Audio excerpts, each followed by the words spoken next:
जय माता दी।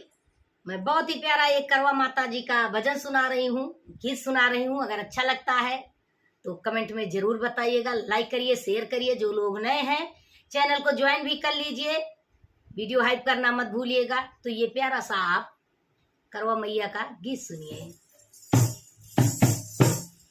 करवा मैया दी बर दनवा हो, आज मोरे